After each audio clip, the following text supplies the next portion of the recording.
Es costumbre en nuestra asociación de vecinos de Segunda Guada que cada 18 de abril, el Día Mundial de los Monumentos y Sitios, lo celebrábamos explicando la batería del siglo XVIII de Ignacio Sala y los restos del hospital de la Segunda Guada, dos monumentos importantes, uno militar, el otro sanitario, con el que este barrio contribuyó a paliar las guerras, las epidemias y las catástrofes que tuvimos durante finales del siglo XIX, empezando por la batalla del Cabo San Vicente, hasta prácticamente 1854, con epidemias que castigaron a Cádiz durante finales del XVIII y gran parte del siglo XIX. El visitante de esta exposición, al visitante de esta exposición lo recibe un cuadro luminoso con 94 botones militares. Aquí tiene un sensor que cuando entramos en esta exposición pues se activa la luz que tiene el expositor. Dispone de una lupa, es idéntica a los expositores que hay en los museos con monedas. Entonces con la lupa vamos enfocando cada botón para ver si tiene alguna inscripción, como están los botones franceses que tienen una numeración como este. Todos estos son franceses. Este, que es precioso, también es francés. Y hay botones de los voluntarios de Puntales, los voluntarios de Cantabria, de Aragón, de Sevilla. Es una colección que se hace a partir de intercambios entre asociaciones históricas. Esta botonería a veces ha sido clave para descubrir entierros de militares, como pasó aquí en las excavaciones que se hizo cerca del hospital de Segunda Guada, y salió la botonería militar de los enfermos que estaban acogidos y heridos en el hospital de Segunda Guada. Es interesante, es muy curioso venir aquí y coger la lupa y verificar pues de dónde procedían, por ejemplo, estos voluntarios que lucharon en la Guerra de la Independencia contra la invasión napoleónica. A ambos lados de la muestra de botones militares tenemos provisionalmente, porque la vamos a colocar en una vitrina a lo largo de esta mañana, unas medallas que por gentileza de Miguel García Díaz, presidente de Cádiz Ilustrada, una vez que ha visitado la exposición, cuando lo inauguramos, pues se le ocurrió enviarnos estas medallas. Concretamente esta medalla es de la batalla de Bailén. Está lacada en blanco y eso indica que fue concedida a los oficiales, esta concretamente. Esta otra se corresponde con la condecoración a los que intervinieron, desde oficiales también, en la batalla de la Bahía. En 1808, en el mes de junio, unas 2 semanas, duró esta batalla naval en la Bahía contra la escuadra que estaba al mando de Rosellí. Fueron derrotados, parece ser que fue la primera batalla que pierde Napoleón, y allí pudimos apresar 5 navíos y una fragata perfectamente pertrechados, con cientos de cañones, miles de fusiles, munición, etcétera, y unos 3.500 o 3.600 prisioneros. Fue una batalla que animó a los ejércitos tanto de España como ingleses, y hacían ver que en ese terreno, en el mar sobre todo, Napoleón no era invencible. Esta se le otorgó a los oficiales, está rodeada de bordes de esmalte, y esta otra de bronce se le entregó a la tropa. es la batalla de la Bahía o de la Poza de Santa Isabel. Y estas otras que tenemos aquí son conmemorativas, no son por batallas, por méritos militares, sino son conmemorativas del primer centenario de la Constitución de Cádiz, es decir, en 1912. Estas que tienen la línea vertical verde significa que se ha otorgado a familiares de aquellos que intervinieron en el sitio de Cádiz, en el bloqueo francés. Tiene en el anverso una escultura ecuestre, un relieve ecuestre del duque de Alburquerque, del 14 duque de Alburquerque, y por detrás una alegoría de la Constitución. Repito, fueron entregadas a familiares, título póstumo, de aquellos que intervinieron en el sitio de Cádiz. Esta es de plata y esta otra es de oro. Es idéntica, con esa línea que hemos dicho, esa línea verde, y de oro. Aquí tenemos igualmente al duque de Alburquerque y por detrás la alegoría de la Constitución de Cádiz.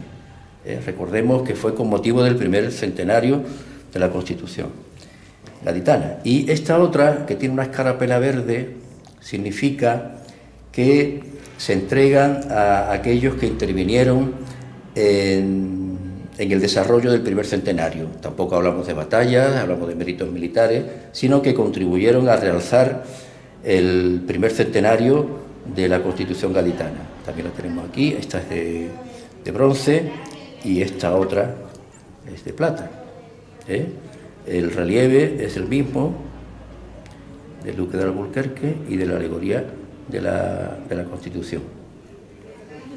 Y repito, agradecemos a Miguel García Díaz su generosidad en enviarnos estas medallas para que formen parte de esta exposición.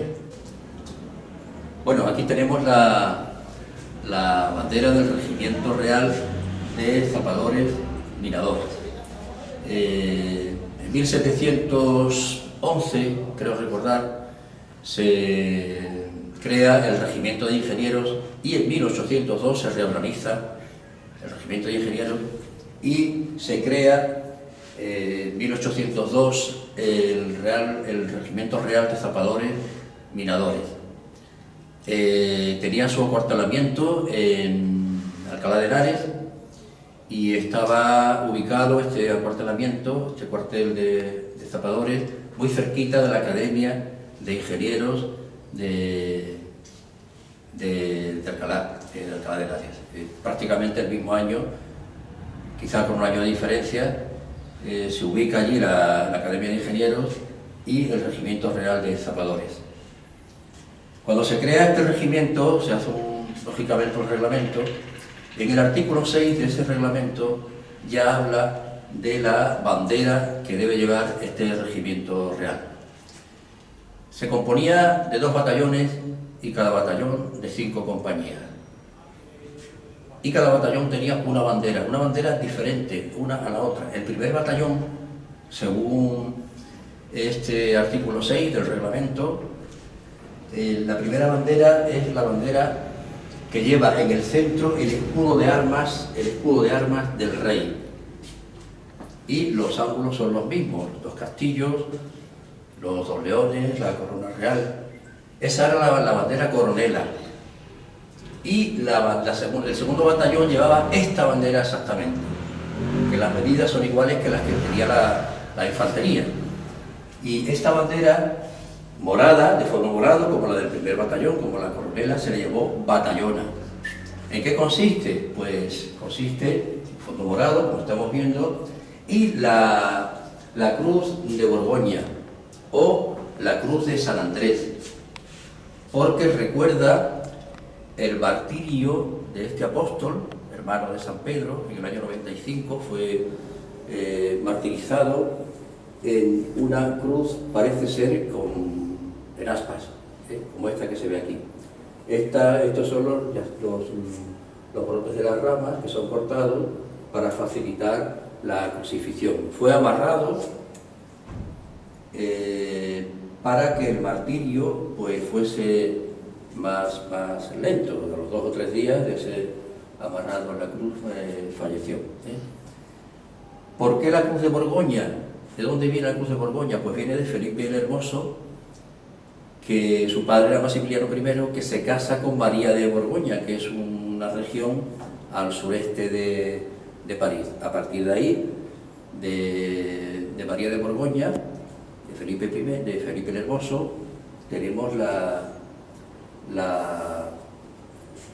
cruz de Borgoña en nuestros símbolos militares. Termina en los 4 ángulos con la corona real, en 2 de ellos la torre, los ingenieros, y aquí León. Tenemos Castilla, Castillos, la torre de los Castillos y León. Y ahora pasamos a este magnífico cuadro que él solo merece una exposición. Se titula La gesta de los zapadores. El autor de esta magnífica obra es un pintor barcelonés, nacido en 1964, ahora tiene 61 años, se llama Augusto Ferrer Dalmau y Nieto. Le concedieron la medalla de oro al mérito de Bellas Artes, la cruz mérito militar con distintivo blanco y la orden de Isabel la Católica. Es decir, es un pintor reconocido, premiado, pertenece a la escuela realista y sigue la estela de los pintores de pintura de historia del siglo XIX. En eso tenemos una larga tradición y él sigue esa estela de la pintura de historia como es esta. Lo más importante de esta pintura es qué hecho narra. ¿Por qué se pinta esta columna de hombres, soldados, con los tambores,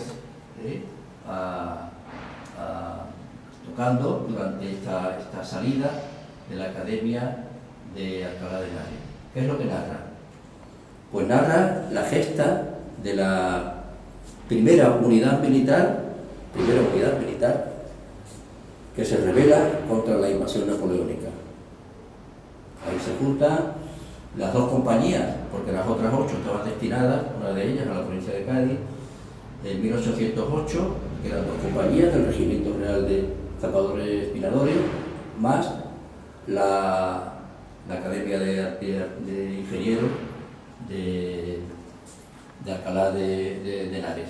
Bien, el 24 de mayo, en la retreta del 24 de mayo de 1808, un grupo de oficiales se dirigen al coronel Manuel de Cuello y Díez y le dicen que se marchan de Alcalá de Henares para dirigirse a Cuenca y procurar allí también, tienen indicios de que parece que se van a pronunciar contra la ocupación napoleónica y que se marchan. Y el coronel, si quiere, que les acompañe. El coronel dice que no se va a ir con ellos, y aquel soldado que quiera integrarse en las otras 8 compañías que están fuera de Alcalá de Henares, que lo haga. Ningún soldado, ni ningún suboficial o oficial se marchó, y todos decidieron emprender esa fuga, entre comillas, de la Academia Militar y del Regimiento Real de Zapadores y Pinadores. Cuando son las 12 de la noche, deciden la formación de 600 o 700 hombres, y deciden salir de Alcalá de Henares. Atraviesan el puente de Zulema, se dirigen a Villarvilla, después a Monací, etc. En vez de Cuenca, parece que no está claro el pronunciamiento, se dirigen a Valencia, porque el conde de Cervellón ha hecho una proclama para que las fuerzas militares se rebelen. Entonces se dirigen a Valencia, donde llegan el 7 de julio. Allí son recibidos, son aclamados por el pueblo, y la Junta Suprema del Ejército de Valencia reconoce el mérito de la gesta y les premia con la subida de un grado a los militares y con una paga extra, una gratificación a la tropa.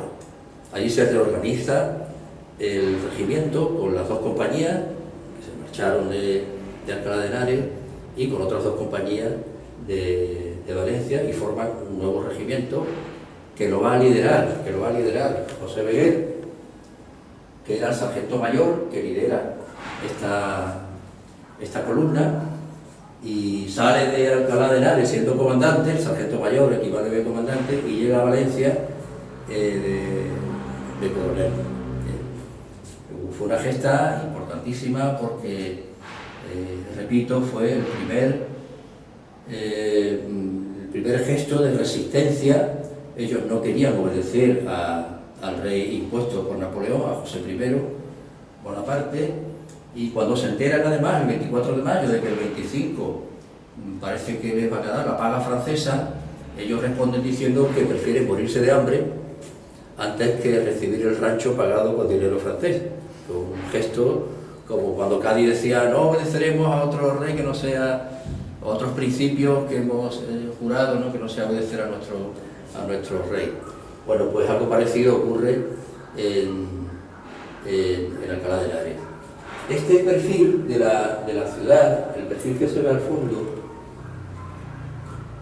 está tomado de un cuadro de 1668 que lo pinta Pierre Maria Bassi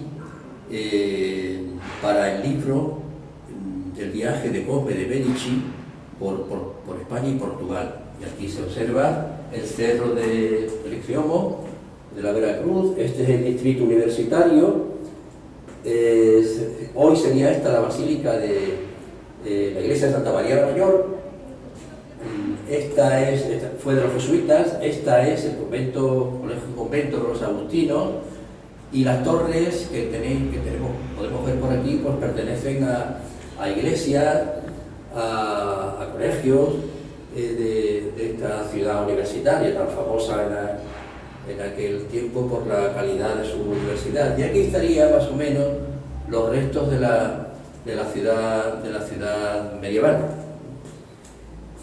Bueno, aquí lo que se ve es una formación, una columna en perfecta formación. Aquí va el cabo con su bastón de mando, el comandante José Beguer, y bueno, aquí vemos el carruaje, varios carruajes tirados por acémilas, donde llevaban pues pertrechos, utillaje militar, munición, el resto de armamento, y, lo importante, la caja de caudales. La caja de caudales, ellos la llevan porque lógicamente tienen que pagar a los soldados, y además tendrán que hacer pues compras, etcétera, en esas 2 semanas que tardan en llegar a Valencia. Aquí tenemos los 3 tambores con sus divisas, pertenecen al cuerpo de músicos. El detalle del perro, el terreno está embarrado. Aquí tenemos perfectamente el reflejo de las sombras de los soldados en el agua. El cielo claro, es un amanecer. He dicho que salieron a las 12 de la noche, y bueno, pues al cabo de 4 o 5 horas ya lo tenemos ahí en dirección a Villalbilla, que es la primera localidad que van a encontrar. Esta es la bandera coronela y esta es la batallona.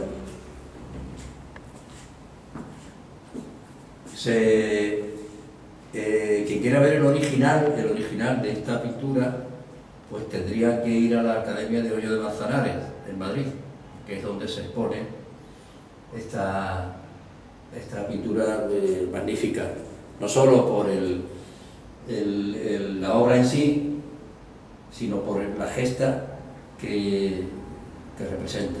que se explica en el cuadro. Bueno, aquí tenemos un representante de la tropa de ingenieros zapadores.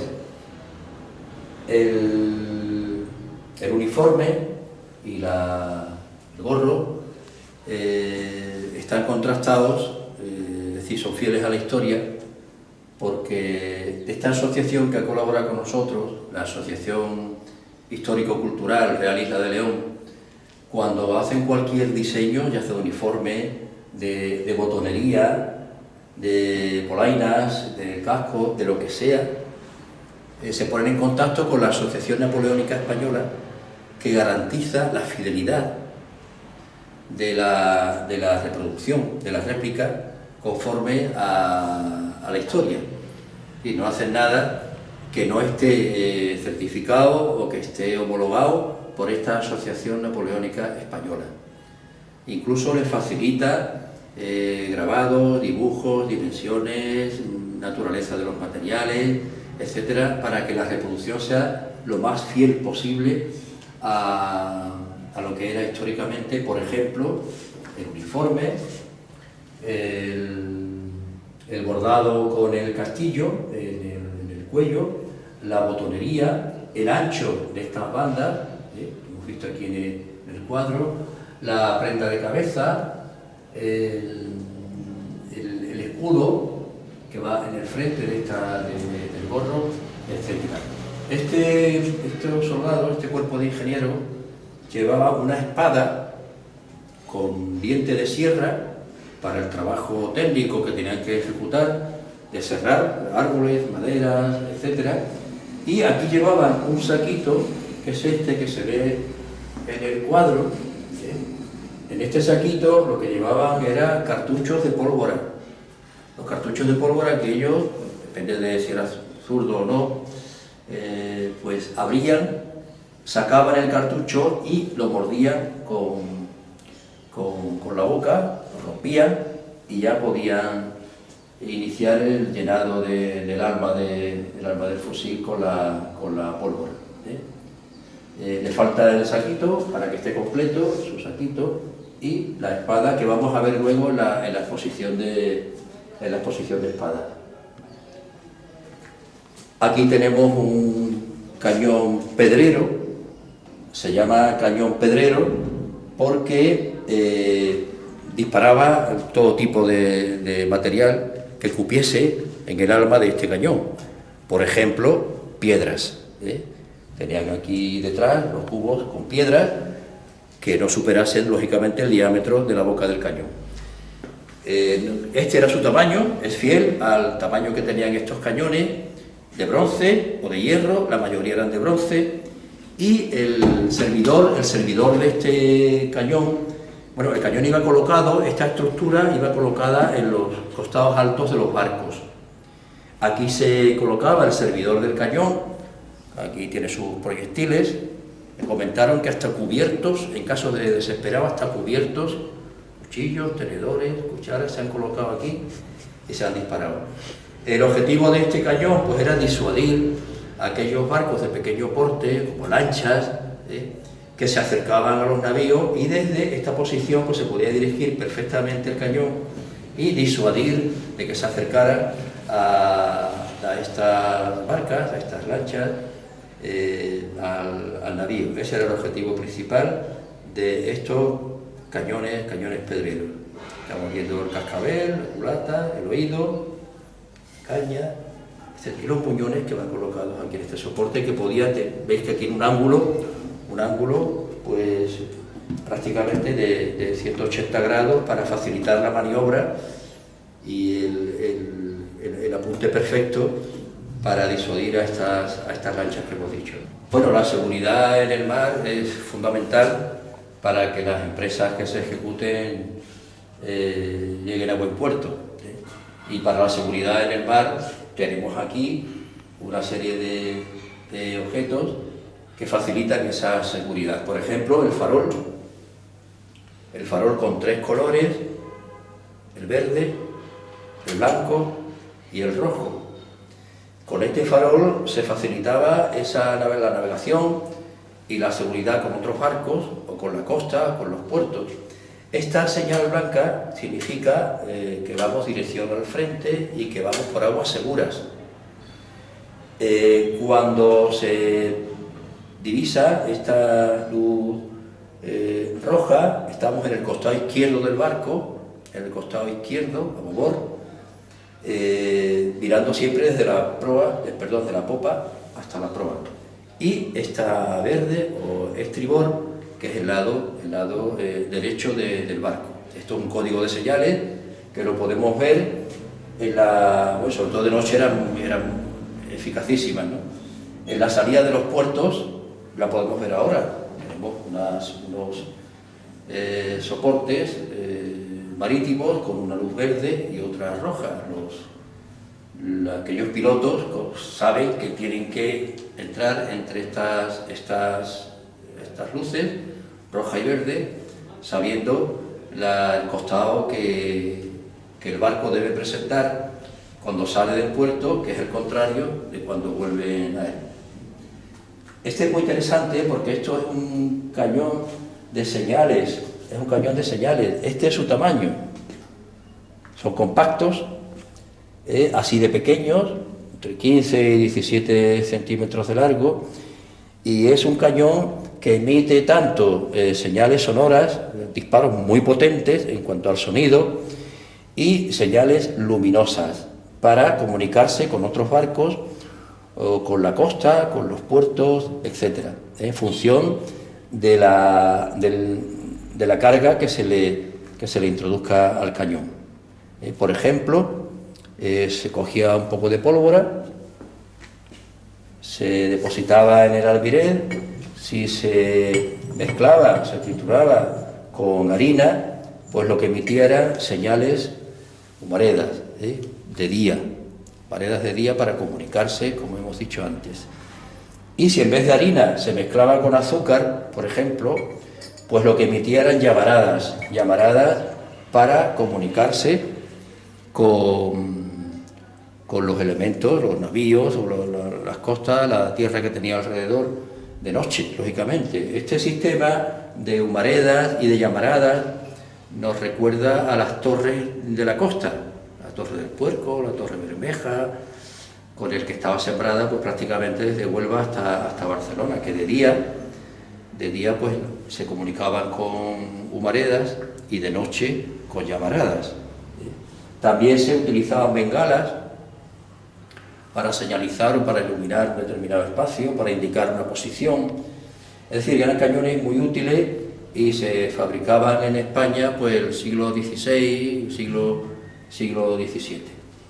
Tenemos un mural donde se representan estos cañones de señales manuales. Eran portátiles, era fácil de transportar. Aquí tienen su tapa, y con estas asas pues podemos transportar el cañón a aquella zona del barco donde nos interesa hacer las señales. Aquí tenemos los bastones de mando. El origen de los bastones de mando, como tantas otras cosas, tenemos que ir a Roma. Era costumbre que los cónsules, cuando eran nombrados, se les entregaba un bastón de mando que significaba pues el rango o el poder que tenían, igual que ahora. Los bastones de mando tienen uso para los protocolos tanto en la vida civil como en la militar. Por ejemplo, cada vez que tenemos un relevo en las alcaldías, pues el alcalde saliente le entrega el bastón de mando al alcalde entrante, un protocolo que se hace todavía para significar, para visibilizar el traspaso de poderes y el rango, la categoría, el poder que alcanza la persona que recibe y la responsabilidad, por supuesto, de la persona que recibe ese bastón. Los bastones se componen de tres partes: la empuñadura, que puede ser de marfil, de plata o de alpaca, el bastón en sí, una vara de haya o de caoba, y el cordón, que puede tener distintos colores, o tener un color como este marrón, plata, oro, negro, también lo ha habido para los coroneles. etcétera. Y aquí lo que vemos es pues, el bastón del sargento, del teniente, del capitán, que era el único que tenía la empuñadura de marfil, y luego pues pasamos a comandante, coronel, generales, hasta llegar al rey. El rey lo que utiliza es una bengala, que es un bastón más corto, con los dos extremos, las dos empuñaduras iguales, y aquí tiene grabado pues, el escudo real, la flor de lis, el otro extremo, etc. Aquí tenemos un expositor con las moarra, sin J, con H intercalada, moarra. Creo que en el diccionario militar viene muarra, del origen árabe. La moarra se compone de tres partes: el asta, el cubo que engarza con el asta y la cuchilla. Se utilizaba tanto en estandartes, banderas o lanzas. Algunas estaban tan afiladas que eran capaces de traspasar una armadura. Estas cuatro primeras son españolas, acorazonadas, en forma de hoja. Esta concretamente está fabricada en Ronda. Esta es inglesa y esta otra tiene aquí la flor de lis, es francesa, borbónica. Bueno, las moarras daban una sensación de unidad en las tropas. El ver tus lanzas con esas cuchillas amenazantes, pues daba brío, daba fuerza y daba sentido de unidad a la tropa. Ese era uno de los, aparte del carácter defensivo y de ataque que tenía la propia cuchilla. Bueno, aquí lo que vemos son útiles que dan servicio al cañón, que son utilizados por los servidores de los cañones, como el que tenemos aquí, la réplica que tenemos aquí expuesta. Estos son baquetas que limpian el cañón. Después de cada tiro hay que limpiarlo, porque dan restos en el interior del alma del cañón y hay que limpiarlo. Son baquetas o lanadas, que después de cada tiro hay que introducirlo. Hay un servidor del cañón, entre 6 y 10 servidores tenía el cañón, dependiendo del calibre, claro. Y uno estaba solamente dedicado a limpiar cada tiro, a limpiar el alma del cañón después de cada tiro. Incluso a veces hasta se mojaba, un cubo se mojaba y limpiaba en el cañón. Si quedase dentro algún trozo de tela del saquito de pólvora, un trozo de tela incandescente, podía ser peligroso, porque al introducir el siguiente saco por la boca del cañón podía explosionar en contacto con este trocito incandescente. Para sacar esos trozos de trapo que quedaban incandescentes en el cañón, pues se utilizaba esta pértiga con estos dos alambres, hierro, curvos, hace aquí la espiral contraria, para girándolo en el cañón, atrapar aquellos trozos de tela que podía haberse quedado en el arma del cañón y que podían ser peligrosos a la hora de comenzar a prepararlo para el siguiente disparo. Bueno, aquí tenemos un botafuego. Se utilizó hasta el siglo XVIII, porque luego aparecieron los mecanismos de chispa, que, bueno, como si tuneáramos un cañón. En vez de este mecanismo de encendido, que ahora lo vamos a explicar, pues era un mecanismo como el que llevan los fusiles, un mecanismo de chispa que se adosaba al oído del cañón, estaba la mecha, y simplemente, como en los fusiles accionando, pues encendía el saquito de pólvora. Es curioso el relieve que tiene aquí, el grabado que tiene de una bomba representando el arma de artillería, y aquí de nuevo podemos ver la flor borbónica, la flor de lis de los Borbones. Solían terminar en una punta metálica que también servía para defender el cañón si había algún soldado que se aproximaba al cañón y ya el cañón como tal no servía, pues también servía de lanza para, en un último intento, defender la posición o defender a la pieza de artillería. Aquí tenía una mecha. Esta es una forma de presentar el botafuego. Había muchísimas otras maneras. Aquí lo que tenía era una yesca, una mecha, como la que hemos visto en los encendedores, en los mecheros antiguos, y lo que se hacía era, pues, para evitar el riesgo de que el artillero encendiese, se acercase al oído del cañón y pudiese haber una explosión, o el retroceso de la cureña pudiera dañarle, por la cercanía de la cureña al oído, y el artillero en medio de la cureña y del oído, pues podía resultar lesionado.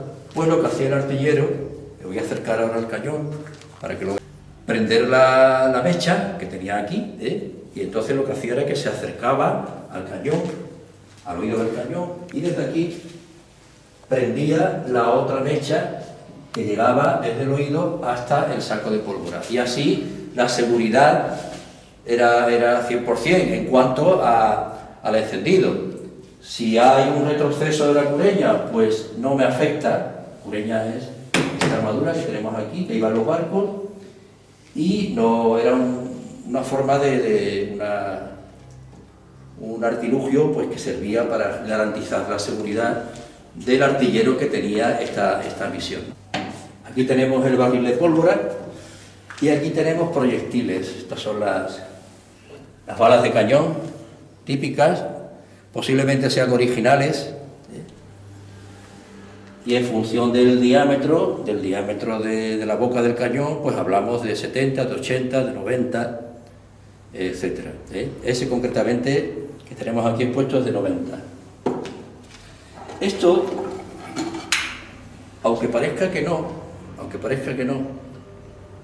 es un proyectil. Se introducía por la boca del cañón, y el objetivo que tenía este proyectil, porque cuando se dispara va describiendo en el aire un zigzag que, cuando llegaba, porque el objetivo era el velamen de los barcos, los mástiles, cuando tocaba las velas o los mástiles, lo que hacía era un destrozo enorme. No es lo mismo lanzar una bala de cañón contra una vela, que puede provocar una abertura, simplemente, que llevar este sistema que va a destrozar y va a agarrar la vela y la va a arrastrar, o el mástil. Su función era disparar y hacer el máximo daño posible al velamen de los barcos enemigos. Aquí tenemos una exposición interesante de espadas. La primera, esta espada es una espada corta, la utilizaban los oficiales de marina, y es corta porque hay que desplazarse por el barco. No es lo mismo llevar una espada como esta en un barco que una como esta. Hay que subir y bajar escaleras, y sería entorpecedor llevar una espada larga. Espada de oficial de marina, corta para facilitar el desenvolverse por el barco. Esta es una espada vizcaína, o de marcha atrás, de mano atrás, que se llevaba lógicamente a la espalda, y que en caso de necesitarla, porque la espada de la mano derecha o la izquierda, dependiendo si eres diestro o siniestro, se neutralizaba, pues acudías, llevabas la mano atrás y sacabas la espada atrás, o simplemente utilizabas las dos. Esta para evitar un ataque con la espada por este costado, y la otra pues mantenía más retirado al otro marino o al otro soldado. La tercera es la espada que hemos hablado antes con el uniforme de ingenieros, es la espada de ingeniero. Aquí tenemos los dientes de sierra utilizados para cortar, pues, troncos, maderas, etc. Y este orificio aquí tiene sentido porque aquí se ataba una cuerda, y uno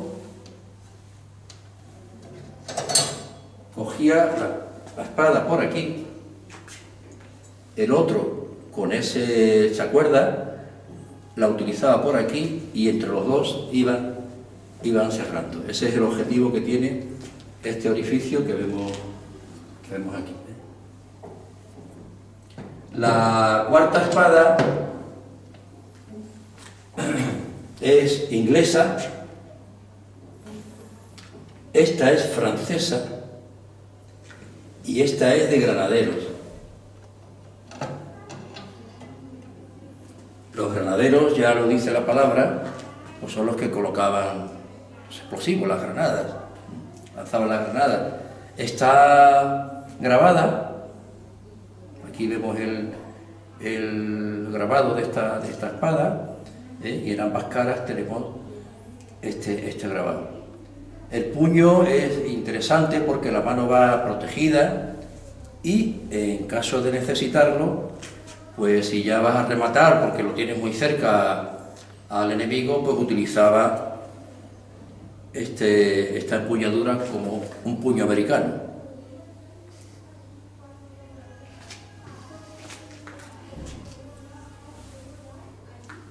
Lo colocamos en su sitio.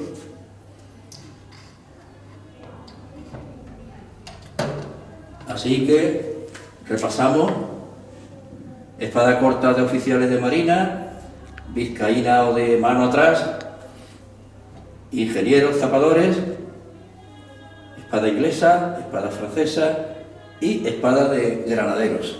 Bueno, aquí tenemos tres soldados. Ya estos uniformes no son tan fieles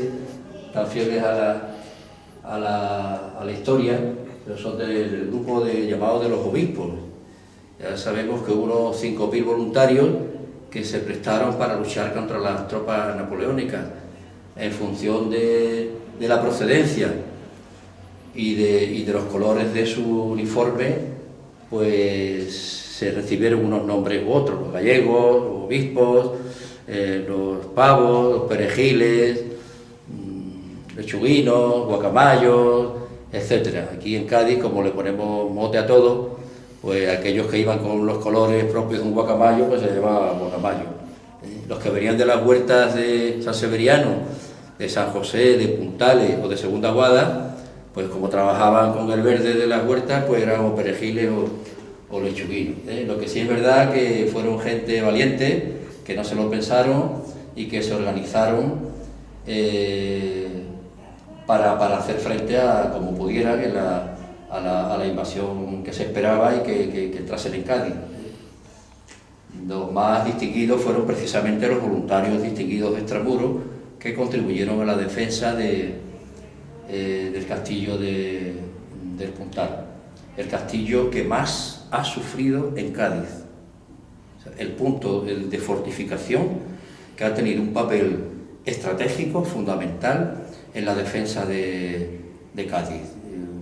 Hay que recordar que el castillo del Puntal tenía enfrente al de Matagorda, entonces era un fuego cruzado para evitar que en el saco de la bahía entrasen los barcos enemigos y se hiciesen con el arsenal de la Carraca, por ejemplo, o desde Puntales, como pasó en 1596, de Puntal y Segunda Guada, se embarcaran las tropas del conde de Essex para desfigurar Cádiz, que fue lo que hicieron, desfigurarla como un ataque y un incendio que pasó a la historia, desgraciadamente.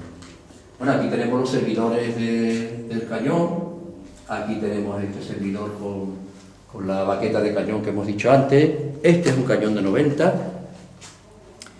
y bueno, este es un cañón de barco. Esta es la cureña que iba sujeta al costado del barco, lo hemos visto en muchos grabados, en muchas películas. Aquí tenemos el alma del cañón, que es la parte del hueco que está en la caña. Estos son los refuerzos del cañón para precisamente soportar la alta temperatura y el impacto, la onda expansiva de cuando explosiona el saco de pólvora. Los muñones que se asientan aquí, tenemos estas llaves que aseguran el cañón. Este sistema de cuerda que evita pues que el cañón se desplace, el retroceso va a ser menor porque lo amortigua. Y bueno, las partes del cañón ya la conocemos.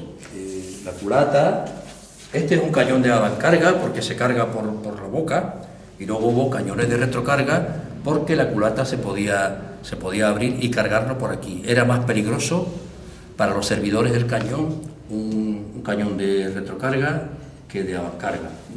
Aquí tenemos el cascabel, que también servía para atar, las cuerdas se cruzaban aquí y evitaban, luego esto iba lógicamente al barco, al costado del barco, evitaban el retroceso. Aquí está el oído, aquí está la mecha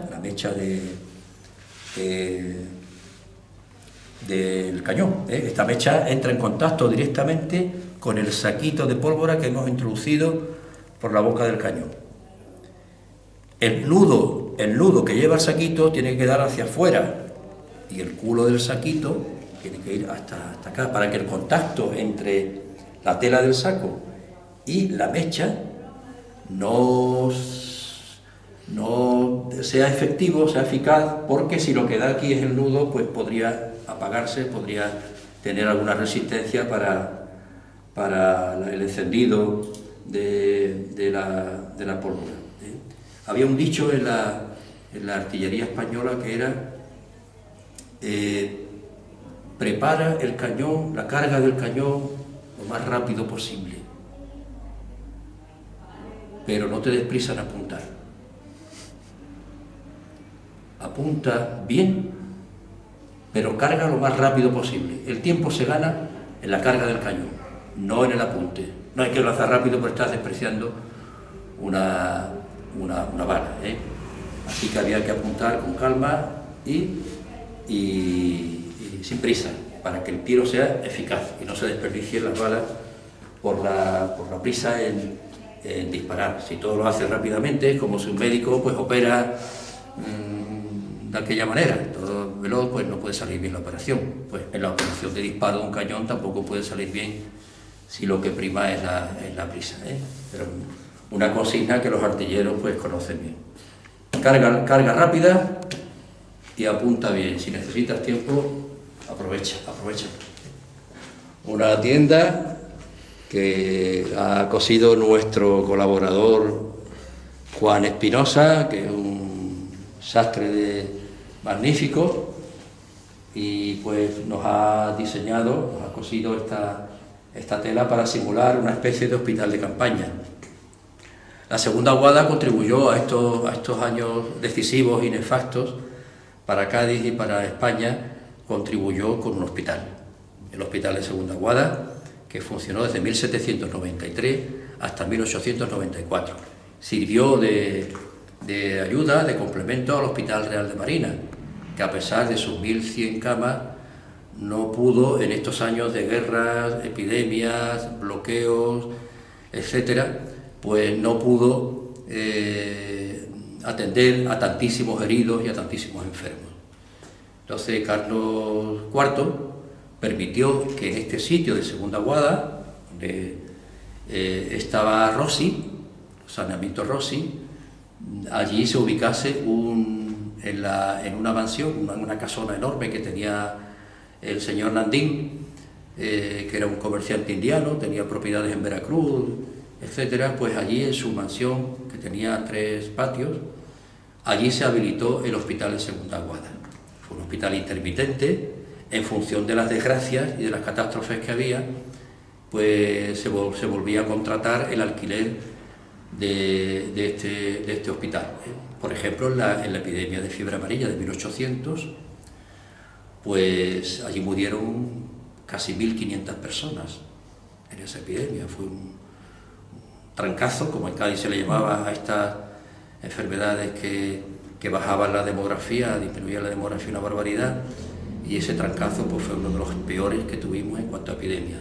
Las epidemias de fiebre amarilla se repetían, las de viruela, las de tifus, cólera, etcétera. Fue un siglo tremendo, un siglo, como ya he dicho antes, nefasto para los intereses no solo de Cádiz, sino de España.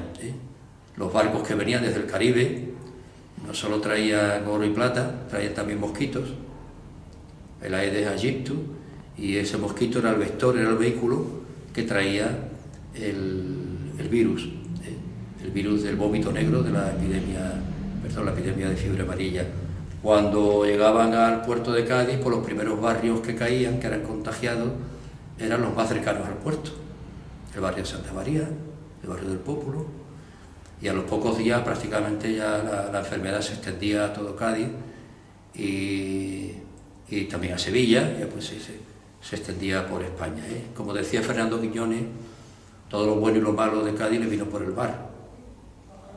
El oro y la plata de América, pero también nos venían las epidemias o los ataques de las potencias extranjeras, ¿no? Bueno, pues Segunda Guada contribuyó a estos años tan malísimos para Cádiz con su hospital, el hospital de Segunda Guada. Hasta 1911, en un plano del Ministerio de Instrucción Pública, aparecía la calle Alcalá de Guadaira con el nombre de calle del Hospitalito.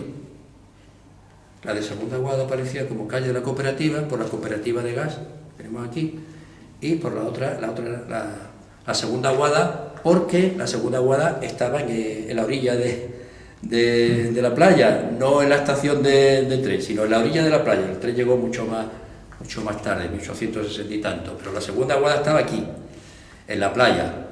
Los barcos largaban sus mangueras y de los pozos se surtían de agua potable. Sin agua no hay travesía. Y aprovechaban la primera guada, esa Severiano, y la segunda guada, que los barcos la tenían aquí. Por ejemplo, el hospital de Segunda Guada tenía un pozo en cada patio.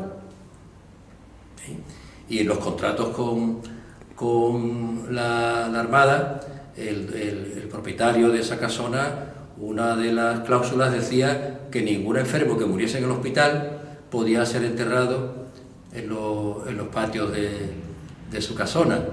Lo que no sabía Nandín era que al cabo de los años, hasta hace poco, al levantar esos cimientos iban a aparecer cadáveres, pero romanos, romanos y fenicios. Es decir, que tenía cadáveres ya debajo de su casa, sin tener nada que ver con los militares, claro, que fallecían en estos hospitales. Curiosamente, los franceses eran enfermos del hospital porque eran aliados, por ejemplo en la batalla de Trafalgar, y a los 4 años esos enfermos que estaban ahí eran enemigos, porque habíamos cambiado de bando y era un jaleo. Ahora eran aliados enfermos y ahora son prisioneros enfermos por hígado. Bueno, pues aquí tenemos un elemento, un montaje que nos recuerda la importancia que tuvieron los hospitales en Cádiz. Estaba el Hospital Real de Marina, el Hospital de la Misericordia, el Hospital de Mujeres, el Hospital de Segunda Guada, y luego había hospitalitos en algunos castillos. Se improvisaron algunos hospitales en función de la demanda que había por esos heridos o estas epidemias. Aquí tenemos simulando un enfermero, y aquí este uniforme es de Cantabria. De ahí el tejido tan grueso, de abrigo, porque el frío tiene que ser tremendo. Nos lo ha prestado la Asociación Cultural Arrabal de Puntales, que siempre colaboran con nosotros en este tipo de exposiciones. Bueno, aquí tenemos el batallón de voluntarios, compañía de artilleros voluntarios. El uniforme es también fiel a la historia. Está asesorado por la Asociación Napoleónica Española, desde el sombrero hasta las polainas, y la botonería igual. Hacerla exclusivamente para un uniforme es caro, porque hay que hacer el molde, y el molde ya puede costar pues, entre 150 y 200 euros. Luego está pues también el tamaño de los botones, pues la botonería es más pequeñita, son más grandes, el grabado tiene que ser histórico, etc. El paño es el mejor, paño de fraile. El paño es, al tacto se nota que es un paño de calidad. Escudo real, torre, las balas de cañón, voluntarios, la V voluntarios artilleros de extramuros, que como hemos dicho antes fueron distinguidos por su papel en la defensa del castillo del Puntal. Y creo que todos los meses en agosto se celebra allí el izado de la bandera con la que fueron distinguidos por Fernando VII. Que nuestro presidente, por cierto, participa todos los años. Uno de los voluntarios, su uniforme se le llamaban los pavos,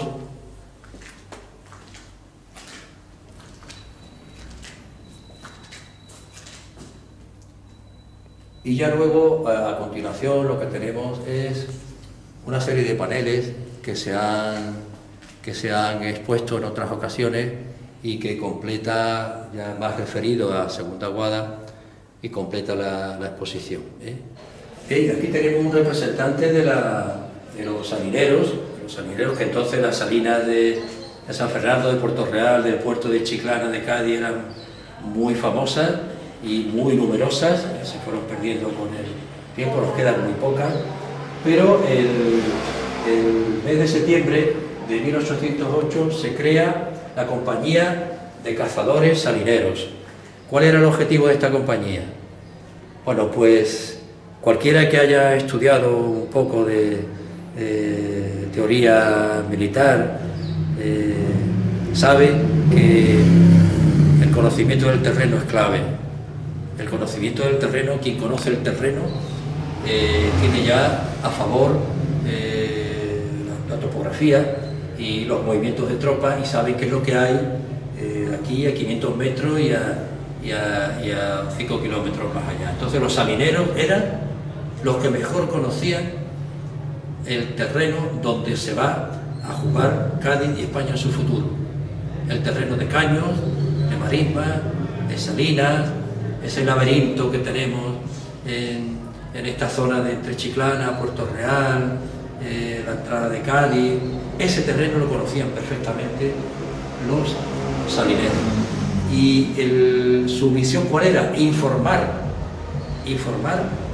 de movimiento de las tropas, dónde se encontraban y qué obstáculos podían encontrarse en los avances de las tropas enemigas, o qué obstáculos también podían encontrarse los españoles si se decidían entrar por un lugar. Y jugaron un papel fundamental en cuanto al servicio de información militar. Y ellos lo que hacían era facilitar ese conocimiento del terreno.